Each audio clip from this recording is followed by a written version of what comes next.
Et on commencera par Elisabeth Assayag, puisqu'il est 11h30. Et c'est le journal de la santé avec Elisabeth. Bonjour. On s'est déjà dit bonjour. Alors aujourd'hui, c'est la journée mondiale de prévention du suicide. Nous verrons un dispositif qui fonctionne très bien dans le Nord-Pas-de-Calais. L'air du métro est mauvais pour la santé. Il peut provoquer de l'asthme et des pneumonies. Et puis, on va bientôt manquer de remèdes contre les morsures de serpents en Afrique. Médecins du Monde sonnent l'alarme. Ce jeudi est donc la journée mondiale de prévention du suicide. Oui, comment prévenir le passage à l'acte ? Il existe un dispositif unique qui fonctionne depuis un an dans le Nord-Pas-de-Calais. Écoutez comment ça se passe au micro de Kevin Thuillier. C'est un simple coup de téléphone, mais qui peut sauver des vies. Il intervient 10 à 20 jours après la sortie de l'hôpital du patient. Là où les récidives sont les plus nombreuses, un moment réellement décisif pour un AGM, ce psychologue. Le premier patient que j'avais eu en crise suicidaire, il m'avait dit qu'il avait dans sa main une arme à feu qui était chargée. J'ai essayé de tenir la ligne pendant 2 heures. J'ai envoyé le SAMU et la police et donc ça s'est plutôt bien passé. Et cette veille peut s'étaler sur une période de 6 mois qui peut être prolongée selon les besoins du patient. L'objectif étant de l'aider à se sentir moins seul sans être intrusif.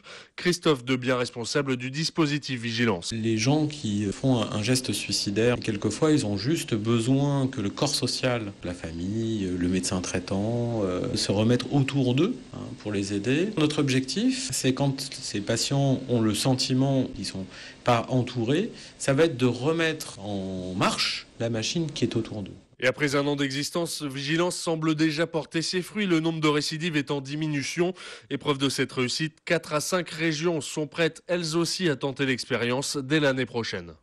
L'air du métro est mauvais pour la santé, c'est pas une surprise en même temps. C'est un nouveau rapport qui met clairement en garde contre l'existence d'un risque sanitaire pour les employés de métro. L'étude a été élaborée par l'Agence nationale de la sécurité sanitaire de l'alimentation et selon les résultats, la concentration de particules fines, notamment de fer et de carbone, est très supérieure à celle mesurée à l'extérieur, en plein air ou à l'intérieur des maisons.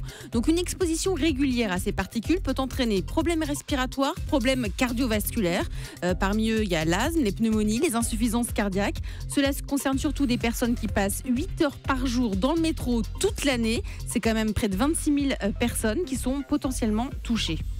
On va bientôt manquer de remèdes contre les morsures de serpents en Afrique. Les stocks d'antivenins seront bientôt épuisés et Médecins du Monde sonnent l'alarme. Cela fait suite à l'arrêt de la production d'un sérum très efficace mais pas assez rentable pour Sanofi Pasteur, le laboratoire français qui le produisait. Pourtant, vous n'imaginez pas, mais c'est un problème de santé majeur. 100 000 personnes meurent chaque année dans le monde suite à une morsure de serpent. Écoutez les précisions de Julien Pierce. La solution existe, c'est le Favafric, un antivenin capable de traiter les morsures de 10 serpents différents. Un produit quasi miracle pour les spécialistes, bien plus efficace que les sérums concurrents, mais dont la production a été stoppée l'année dernière par Sanofi Pasteur. Une catastrophe pour Julien Potet de Médecins sans frontières. Ses équipes en Afrique n'auront bientôt plus de remèdes certifiés pour sauver les patients. Il nous reste des stocks chez nous à MSF pour tenir encore peut-être 6 mois. Mais pas plus. Pour l'Afrique subsaharienne, c'est notre produit phare. Ça couvre aussi bien les morsures des mambas, qui sont particulièrement redoutés pour leurs morsures, et également les vipères. Malheureusement, Sanofi a fait un choix d'arrêter le Favafric et n'y trouve pas un intérêt commercial suffisant. La demande pour le Favafric a été divisée par 6 ces dernières années avec l'arrivée sur le marché de produits moins chers, justifie Alain Bernal, le porte-parole de Sanofi Pasteur, qui ajoute que le groupe pharmaceutique cherche un repreneur pour l'antivenin. Nous sommes en discussion avec différents laboratoires, avec pour objectif d'être en mesure de transférer la technologie pour que les laboratoires en question puissent reprendre la production le plus rapidement possible. La reprise de la production, ce sera au mieux fin 2018, a calculé Médecins sans frontières. Aucun produit de remplacement ne sera donc disponible pendant plus de 2 ans. Une éternité pour les équipes de MSF qui craignent de voir des dizaines de milliers de personnes succomber au venin des serpents faute de traitement. Les étudiants en médecine ne se vaccinent pas assez contre la rougeole. Seuls 76% d'entre eux sont vaccinés. C'est une enquête publiée dans le bulletin épidémiologique. Et pourtant, les internes en médecine sont en première ligne. Ils côtoient toute la journée des patients fragiles, comme les femmes enceintes ou encore des personnes immunodéprimées. Ce faible taux confirme un taux de vaccination déjà observé en région parisienne en 2009, où seulement 46% des internes étaient correctement vaccinés contre la rougeole. On estime que pour protéger l'ensemble de la population, 95% des Français doivent être vaccinés.